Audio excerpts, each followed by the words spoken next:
Pakistani passport में वालिदा का नाम लाजमी, वालिद का नाम भी बरकरार। अहम तब्दीली का ऐलान। हुकूमत की अहम तजवीज़ के तहत आइंदा जारी होने वाले पाकिस्तानी पासपोर्ट्स पर वालिद के नाम के साथ साथ वालिदा का नाम भी लाजमी दर्ज होगा। पासपोर्ट्स एंड इमिग्रेशन के तर्जुमान के मुताबिक ये फैसला आलमी मयार से हम आहंगी और समाजी जरूरियात को मद्देनजर रखकर किया गया है ताकि दस्तावेजात के तस्दीकी अमल में आसानी हो और खवातीन और नाबालिगों के हुकूक मजबूत हों। नए निज़ाम में पासपोर्ट के ख्वाहिशमंद अफराद दरखास्त गुजार को वालिदा का नाम देना लाजमी होगा, जो ज़ाती मालूमात के सेक्शन में वाज़ेह तौर पर दर्ज होगा।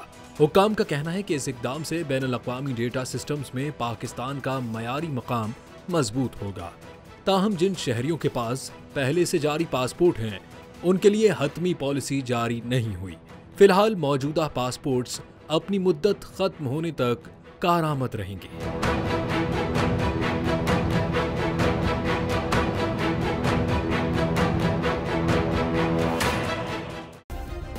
सब्सक्राइब करें और बेल दबाएं ताकि कोई खबर रह न जाए।